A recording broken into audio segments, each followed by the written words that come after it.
Cerita kali ini aku akan menceritakan sebuah pengalaman teman saya, namanya Andri, yang mengalami pengalaman misteri yang sangat menyeramkan di saat mudik Lebaran. Andri diteror hantu pedagang warteg dan tukang tambal ban, dan ditolong oleh temannya yang sudah meninggal. Langsung saja ke ceritanya. Andri yang saat itu adalah seorang karyawan di salah satu perusahaan di daerah Tangerang. Dan saat mau menjelang Lebaran tiba, seperti biasa melakukan tradisi mudik. Dan Andri sudah 2 tahun tidak pulang kampung. Andri pun tidak sendiri. Andri mudik bersama teman satu kampungnya bernama Duloh. Di hari itu Andri terakhir kerja dan mengajak Duloh untuk pulang mudik bareng. Dul, mudik bareng yuk. Siap, Andri. Kapan kita berangkatnya? Besok subuh saja sehabis sahur, biar nggak kemalaman.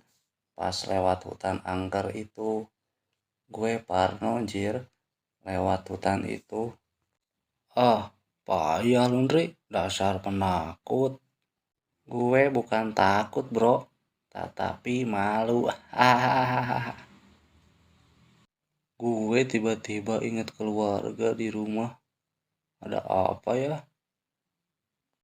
Duloh pun sudah tidak enak perasaan saat itu. Duloh teringat sesama ibunya. Mungkin tanda-tanda dia mau meninggal. Tumben lo ingat keluarga.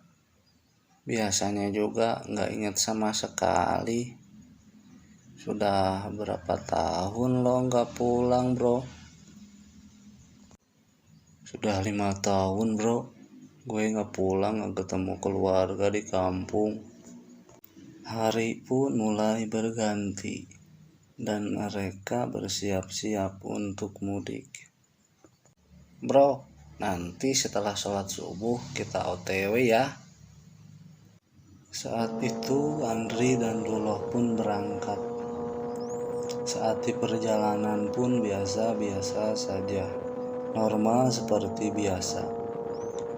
Tetapi Duloh bawa motornya kenceng banget, gak kekejar sama Andri. Dul, lo di mana? Kenceng banget bawa motor. Tungguin gue dong. Gue di deket pom nih, Ndri. Ya udah, tungguin gue di sana. Lah, motor lu tuh yang payah. Gue nggak sabar. Pengen ketemu ibu. Tumben nih nggak macet. Si Duloh mana ya? Dasar bocah. Gue lagi-lagi ditinggalin. Andri pun memasuki jalan yang macet parah pada saat itu. Macet banget ya. Ada apa ya ini? Ini ada apa ya? Kok macet parah banget? Ada kecelakaan di depan, motor sama mobil. Orangnya meninggal.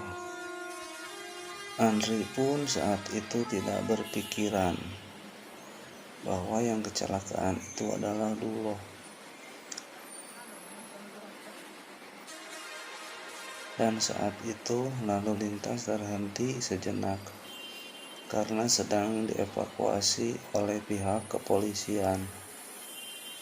Jasad dan motornya langsung dibawa oleh polisi, dan Andri pun tidak sempat melihat korban kecelakaan itu.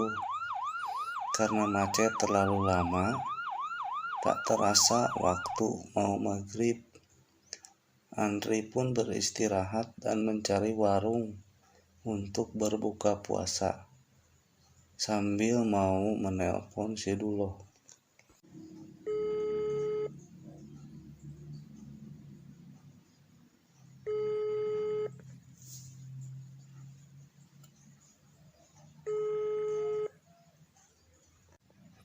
Mana nih si Dulo? Gak angkat telepon gue. Setelah istirahat dan berbuka puasa, walau cuma minum air putih dan gorengan saja, Andri melanjutkan perjalanannya. Waduh, kemalaman nih lewat hutan angker. Singkat cerita, waktu pun menunjukkan jam 11 malam. Andri saat itu mau masuk jalur hutan. Kebingungan karena takut kalau lewat sendirian. Andri mencoba menelpon Duloh lagi. Setelah beberapa kali ditelepon, ternyata diangkat juga. Halo, di mana? Gue telepon dari tadi nggak diangkat-angkat tuh. Gue udah mau masuk jalur hutan nih. Gue tunggu di warteg yang di hutan. Kebetulan gue belum makan bro, lapar nih.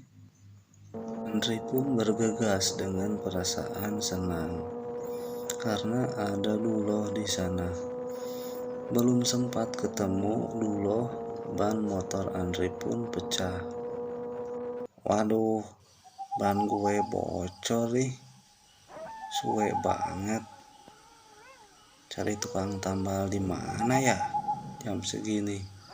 Sambil mendorong motor dan mencari tukang tambal ban, Andri dikagetkan oleh sosok bapak-bapak aneh yang sedang berdiri sendiri di tepian jalan. Maaf Pak, tukang tambal ban daerah sini di mana ya?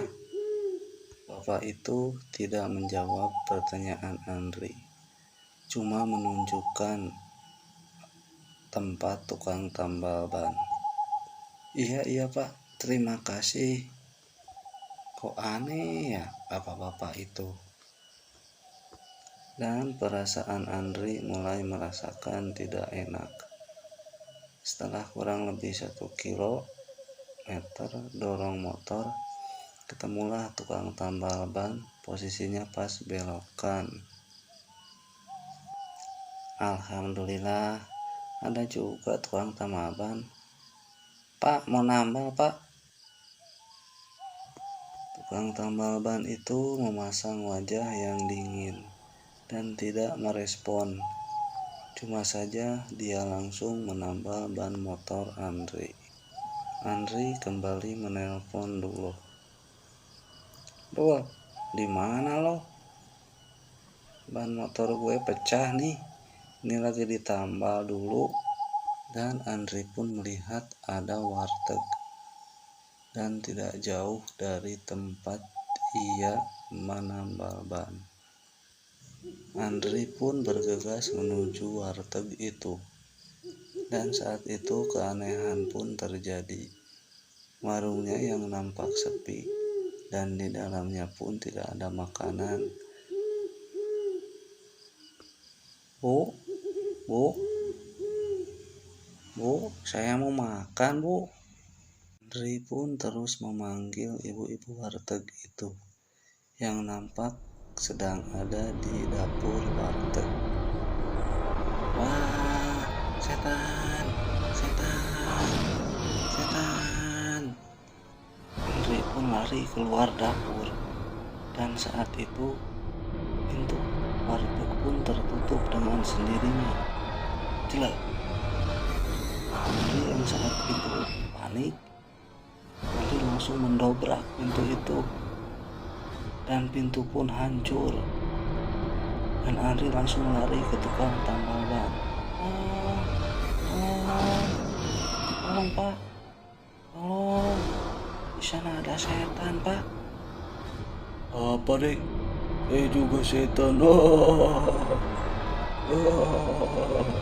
pun langsung motornya dalam keadaan bocor karena takut. Dan di saat itulah ada motor yang berhenti di depan Andri. Ternyata dia adalah Duloh. Duloh, tolongin gue. Di sini banyak setan, Duloh. Duloh yang saat itu tidak berbicara apa-apa, Dia hanya menolong Andri dan Andri diantar sampai menemukan tukang tambal ban asli. Sampailah di tukang tambal ban yang asli. Saat itu Duloh pun langsung menghilang. Si Duloh kemana ya? Barusan di belakang gue, kok tiba-tiba hilang? Aneh banget si Duloh.